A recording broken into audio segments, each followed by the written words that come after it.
You've tuned in to chipsgrooveradio with your hosts, Mike and John.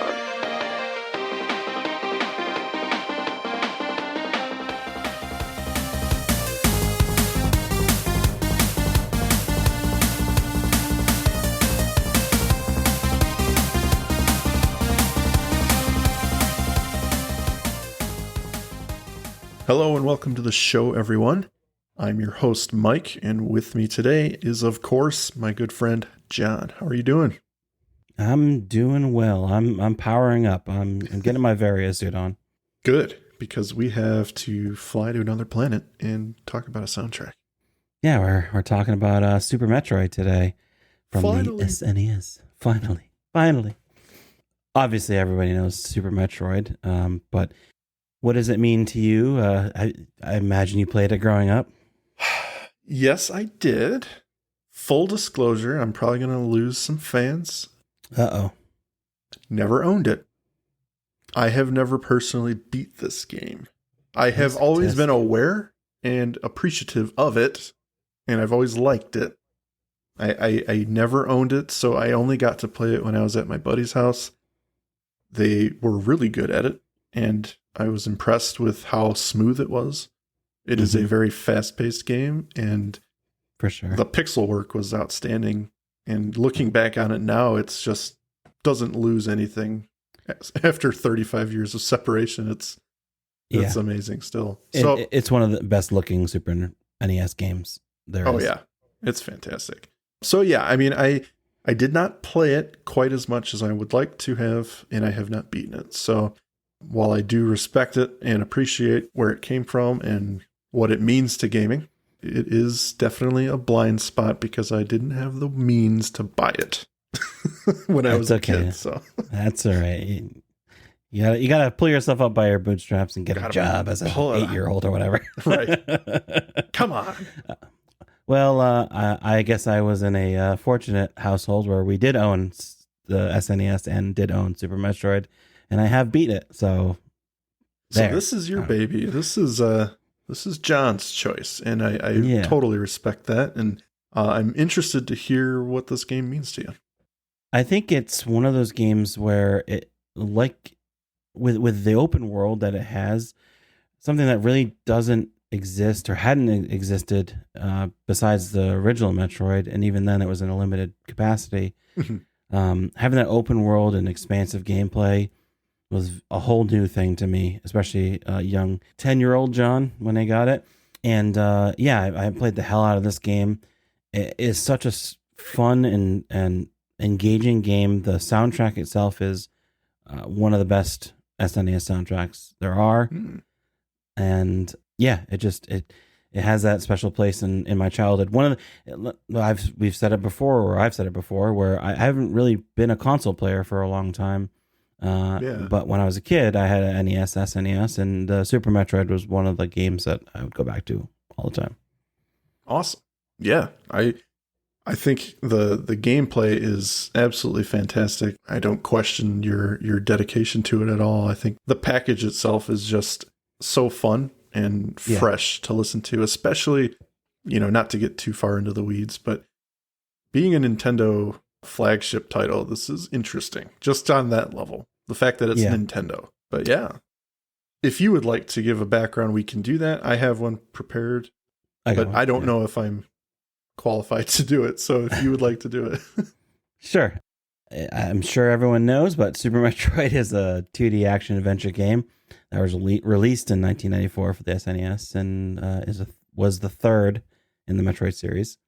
The game follows bounty hunter Samus Aran, who travels to planet Zebes in pursuit of a stolen Metroid larva.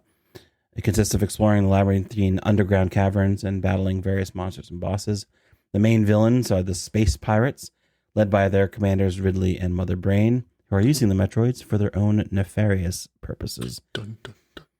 Super Metroid is well known for its non-linear gameplay exploration and expansive world design, as well as its atmospheric music and graphics. But you probably already know all this. The soundtrack was composed by Kenji Yamamoto and Minako Hamano, who both went on to compose a good majority of Metroid games since Super Metroid. Yeah, this is just as a side note, this is half of the name of the Metroidvania genre of video games. And yeah, this is pretty much the impetus, this series, I would say, of this type of game, which is pretty awesome. You know, to completely develop a different way of playing a platformer. For anyone who doesn't possibly know, which I'm sure there's a very select few of you that don't know, Metroidvania essentially refers to titles. It's the basic premise of exploration, upgrade, further explore. So it's like the world becomes more available to you as you find new abilities, learn how to utilize them, and then solve puzzles which allow you to get further. Yeah. And to get more nerd cred, I did own and play the original Metroid. So hell yeah. So what song first came to mind for you?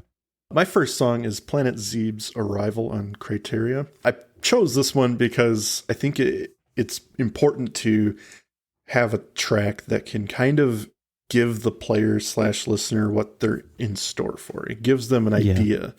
And this one, it's just simple. It's very simple, straightforward. It opens with these thunder cracks and low singing chants. The track is, like I said, very indicative of the nature of the game straight away. And that's part of the appeal for me. Anyone who played the first Metroid will easily recognize the type of game Metroid is, or Super Metroid. But the capabilities of the SNES sound chip really allow this game to flourish. So the music of the first track is very subtle, very subdued, not a whole lot to it, but it gives that essence of what Metroid is. So that's why it stood out to me.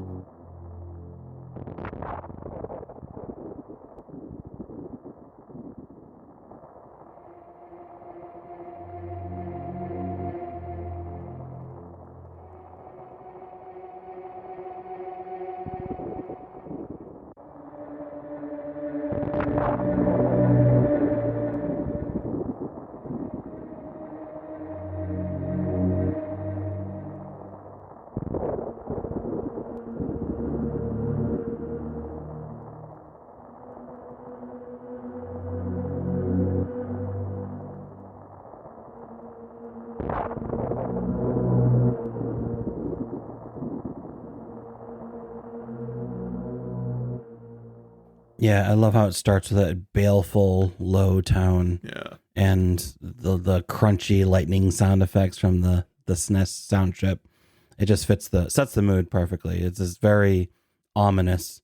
It's more of an ambient track. Well, I mean, a lot of the tracks are pretty ambient, but this one more so than most. Definitely. And it does just a great job of building up that mystery. What looks like a dead world to Samus. It begins that adventure with a sense of fear. And I think, again, and I'll hit this note a couple times on this episode, but being that Nintendo flagship series, one of them, it's such a departure from your Marios and that it's really important in that way. It sounds like a horror game when you land. It truly does. And it feels like one too, especially in the game when you're coming up against this like ancient technology, these bugs that are eating things, and the kind of dead space pirates that you come across. It just seems like it's a horror game. And some parts of it is. Yeah. So it does a really good job. What about you? What's your first pick? I mean, you got to start off with the theme of Super Metroid. Good choice. It just starts off with this really brooding bass line. Yeah. Love the bass line and the timpanis. And then there's this discordant note that kind of brings out that ominous tone to the whole thing. And then, triumphantly, the horns arrive. Yeah. They're announcing Samus to save the day. I've got that word too, triumph. A hint of triumph here. It also has that lovely backing choir that kind of sells the heroic nature of Samus. Mm-hmm. And and the at the end of the first loop, because a lot of these songs are looped twice usually. And at the end of the loop is these timpanis that kind of carry forward the beat into the next one, and it's a great introduction to the game itself.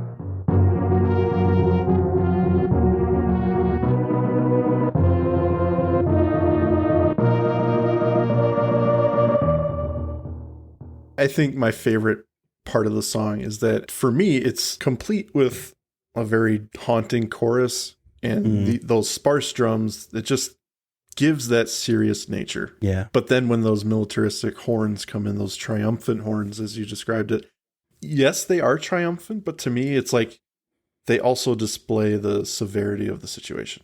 Yeah. They're not so bombastic that, everything's going to be okay. It's less a song about defeating evil and, to me, more one about uncertainty. It's got both elements, positive and the negative. It builds in with that triumphant horn trill, but then it settles into a more worrisome minor key with the backing synth noise into that kind of more unknown territory. It's like she's arrived, but it's still terrible. The fight's not over. Yeah. Just because she's here doesn't mean everything's okay. How about you? What's your next pick? My next pick is going to be the theme of Samus Aran. Lots of themes. Yeah, I mean, and with good reason too. I think they're both so fun. Yeah. A deep timpani opens this track. It's rumbling and ever present. I chose this song because of Samus, our hero. She's the most important aspect of the game, and I think it's cool that she got her own song. It opens pretty subdued and a little dark. There are horns singing a very shy melody, slowly getting louder and more abundant. As the song goes on, there's a definite horror aspect to it in keeping with the tone of the album and game. I like it because it shows not every theme needs to be this grandiose thing, horns blaring. They get loud, but it's more to show tension and strife rather than outright triumph. And I think that's a bold move for a SNES era game. Yeah, for sure. I wrote, if this track doesn't make you feel like a hero, I don't know what will. There is that undertone in a lot of the more melancholic or ominous melodies to it.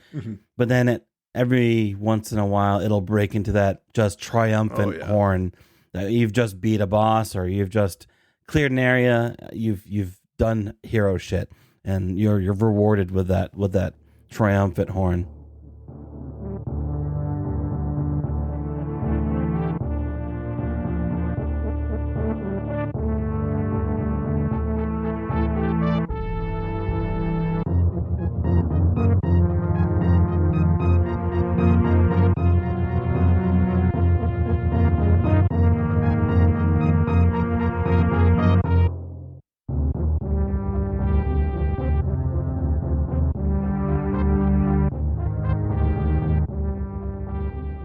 What about your next pick, sir? My next one is Brinstar, overgrown with vegetation area. Excellent. This is the first part of Brinstar that you enter, where it's more of a jungle, and you're just getting into the groove with this one. It has a funky bass line and percussion. It gives it that almost chaotic feel to it, kind of getting a sense of adventure with this track. The chorus has this haunting melody over the bass line that almost is mystical forest feel to it. And the breakdown just has this like delving deeper feel to it. Like you're going down and down. The walking bass line with the key change increases the tension the further we're going down. And all throughout the track, it alternates between subdued sections and more intense ones. And it really adds to that feeling of danger and mystery.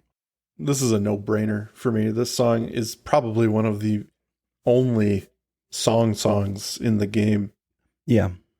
I love it. It opens with that steady rock beat and snare. And there's that lovely buzzy bass that's hitting those accents along with the violins. It's a groovy track. Groovy. I really dig it. I think the inclusion of those kind of wooden percussion, like that mallet instrument, really does give that jungle theme, that vegetation of this level. And it's strange how he got that to work, or how they got that to work so well.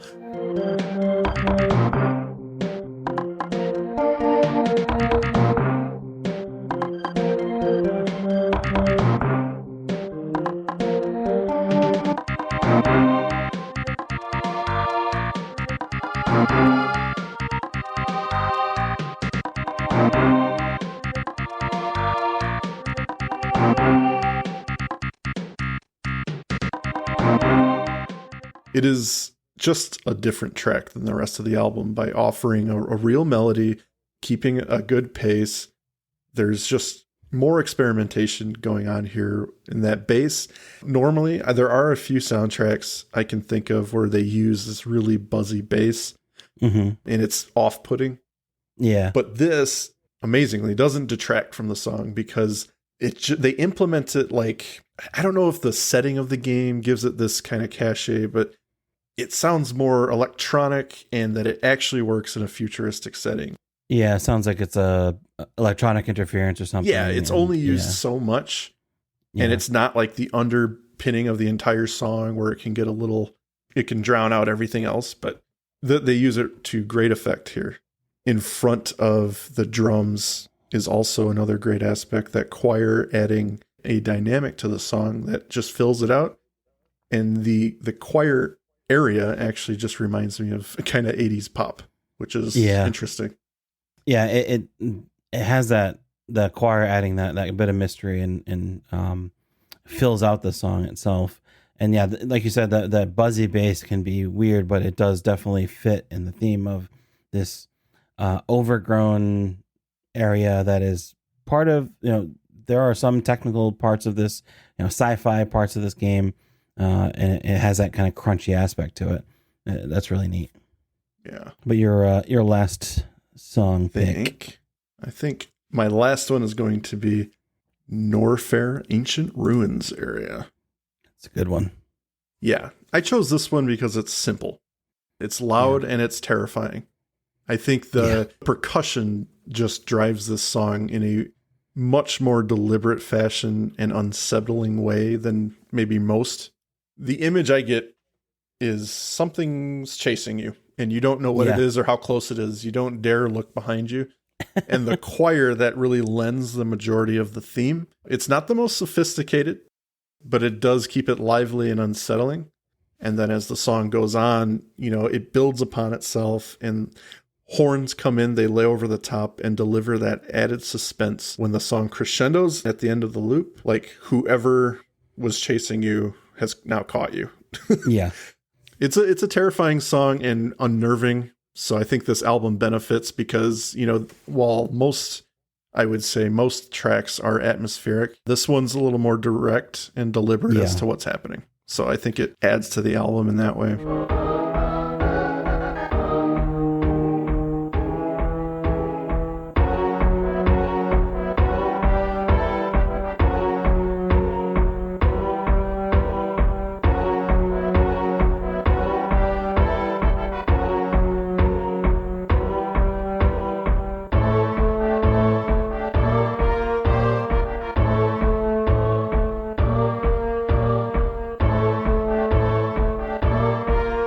Yeah, it's definitely a more threatening song, and it is a very epic song. Yeah. It's, I think, one of the first times you are, it is, I think, the first time you're in Norfair, but it goes along with the level so well. It's just this ruin surrounded by magma with just pirates. It's infested with pirates, and there's danger everywhere, and you are in the fight now. Like, you've been kind of exploring and killing those little bugs and whatever, but this is like the fight. You are in it, right? And it has that epic feel to it.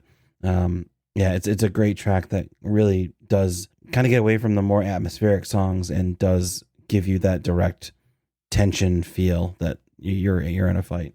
Yeah, I appreciate when songs are obscure and abstract, but it's also nice to have songs or tracks that just deliver a certain message. And they're just going to stick with it. It's simple, it's in your face, and this one's done very well.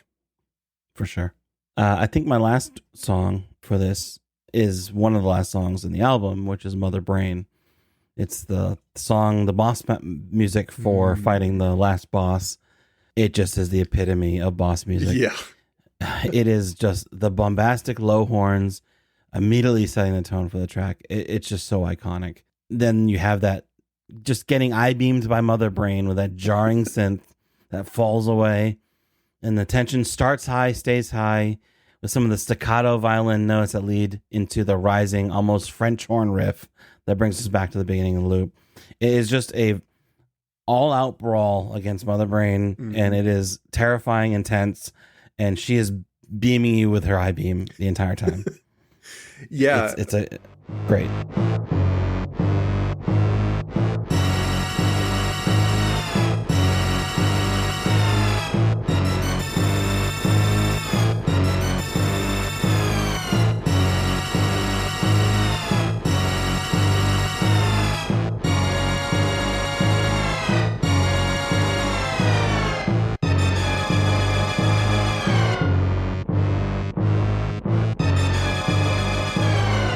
Yeah, this is, like you said, the obvious end game boss theme. It's not subtle. No. There's a lot of strings and horror in this one. That main melody really just strikes fear into the player's heart, and the strings are just loud and fierce.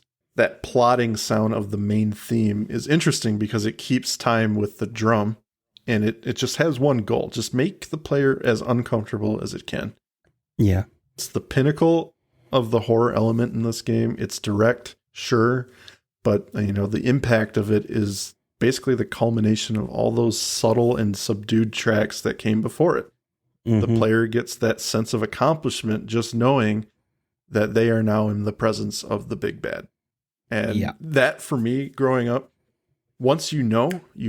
And there's a sense of accomplishment for that. And it's like, all right, I'm here. I'm at the last boss, and am I going to fucking choke, or am I going to win? So I got such satisfaction out of that. It's also interesting that it is so definitively this is the last boss music, right? Because Super Metroid does have that little fake out final boss. And you're like, oh, is this the final boss? And then this music comes in, and you're like, oh, no. Mother Brain is now. Mother Brain, no. Definitely is just anyone who wants to make boss battle music for any game should listen to this song and play it over and over again. Yeah, this is amazing to listen to just because it's so evil. This song is evil. It's very evil. So, without covering the whole album, we have covered several tracks. What, I know you introduced this album. What are your final thoughts on the score? It's such a great score to listen to. It's not it's hard to say it would be a soundtrack that you kind of put on the background, because a lot of the songs really require it being in the game. Some of them don't, like the Bryn Star song is definitely one that you can play on outside of it and jam along. But a lot of them have loops, and they don't variate between the loops, and it can get kind of boring to some extent. However, when you put the package all together, it just is an amazing experience. And if you want Metroid music and you want something a bit more songy, you listen to something like Metroid Metal, which I love listening to. They do metal covers of Super Metroid songs, and they, it's a bit easier of a album to listen to, and it's amazing that it inspired that kind of music. Yeah, it's always fun when people are so inspired that they actually cover these old sound chip games, and they create these epic songs out of these simple little tunes. And yeah, it's great when that happens. I think it was Mega Man 2 or something that really a long time ago, early 2000s, inspired a lot of metal bands also. And because that soundtrack is killer too. So good, yeah. But yeah, I mean, it's so cool when people take the time to learn and adapt these songs into something of their own. For me, I'm going to be honest. At first glance, years ago, this soundtrack wasn't high on my list. I don't mean that in any negative way. I'm not sure why. Either I wasn't paying attention, or I was just in a different mindset at the time. I will say that it is not the most polished SNES soundtrack I've ever heard, but I think maybe that overtook my head at the time. Like, it was just not perfect enough for me. I don't know, whatever I was thinking, but upon these last few listens, I'm like, what the fuck was I thinking? Like, I think I've become more of a fan of that implicative music, that those Yeah. tracks that imply what's going on and what's around you, the atmospheric. I mean, obviously we talked about Quake, and I talked about Silent Hill a long time ago. Mm-hmm. It is all about building that world, and I think the atmospheric vibes in this game, while not along the same lines as Quake, I would say, Yeah. it does add a danger element without always being direct. And these songs aren't really structured like your typical song, and that's commendable for the time. This came out in 94, where levels were levels and they all had a theme, pretty much. Mm-hmm. So this was risky. The usage of dark choir and that deep timpani, solemn strings, and even those horns, they all work together in tandem to bring forth that horror and suspense. And I think they do such a good job. I would imagine Kenji Yamamoto, having been influenced by films like Alien, was writing a score suitable for that film when I listened to this. Yeah. Something in this tells Ripley's story from Alien. And it's like he was doing that, being influenced by Alien, but then making sure that Samus had her own story to tell at the same time. So I think he does such a magnificent job at that. And to kind of elaborate on what I was saying earlier, when you think Nintendo, you think Mario, you think Zelda. And those are very bright, happy, even flamboyant games, where this is just the opposite end of that spectrum. Right. And it's not something you associate Nintendo with. Like, they're all about kids and, being family friendly. And not to say that this isn't, but it was about as close to horror as you could get for a Super Nintendo game, and be scary. These songs, I would imagine, scared children. I'm not sure. I have no statistics on that, but I would imagine there was frightening moments, and it's not something you expect from a Nintendo game. And I have to commend not only the composer, but the designers of the game for taking that chance and making just a complete package that's so different from anything people had really experienced at this time. So 100%. Kudos to everyone. What is your score, sir? My score, it has to be. I mean, I know I said it's probably a track that you don't really listen to on its own, but as a whole, which is what we have to take it as, because these are video game soundtracks after all, I would have to give it 10 super missiles out of 10. Well, there you go. How about you? Me personally, I will be giving it 8 Ridleys out of a possible 10. That's good. For a guy who didn't beat it, that's good. True, yes. So you're just qualifying my opinion there, is what you're Yeah. For a guy who I'm really the doesn't expert. matter. I'm the expert. Fine. I'll accept that. But, okay, so we like to promote where you can buy this. Unfortunately, you cannot. Sad. Quick search, even right now, I'm looking again. You can buy the CD on eBay for $1,000. Ho. Yeesh. Which is unreal. I'm really surprised they haven't re-released this as a vinyl or something. Say what you will about Nintendo, they are stingy, and they will do things on their own terms. Right. Yeah, it's not hard to find. Like a lot of the things we cover, you can find a complete soundtrack. Just a quick Google search, complete Metroid or Super Metroid soundtrack on YouTube. Real quick. Yeah. I don't condone stealing things, but if you can just stream it and listen to it somehow, that is important. We want to make sure we can support the composers as much as we can on this show. For sure. Yeah, I strongly urge people to go listen to this and keep an open mind when you think Nintendo. Well, that is the show today. Thank you for joining us on this space mission of Super Metroid. You can say goodbye, John. See you guys. Thank you for listening to today's episode. If you liked what you heard, please rate and subscribe on your podcast app of choice. Also, check out Magus Media's other podcast, This Is Not Happening, Another X-Files podcast, for complete episode breakdowns, insightful banter, and inane babble. Thank you, and we'll see you next time. Well, hello there, Internet people. My name is Josh, and I am one of the hosts of the Nastagram RPG podcast. We're an actual play RPG podcast, and we're good. And why are we good? Well, let's let the other host tell you. Dan. Hey, everyone. If you like authentic, real-world sound effects, our lasers go pew-pew. I love it. Matt. Skip me. Coming back to Matt. Ryan. Okay, so after 2 decades of trying, we finally mastered the 3.5 grapple. We're not doing that. Try again. Scratch Check it out. Look it up. John. If you're looking for a RPG podcast that plays a whole hell of a lot of games, you like to spice the life.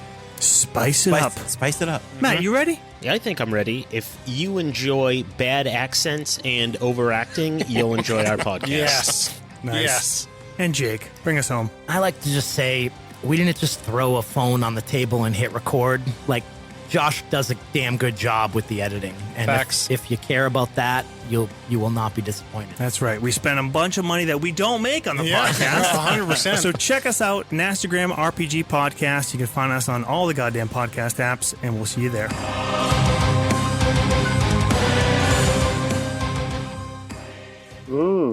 That's nasty.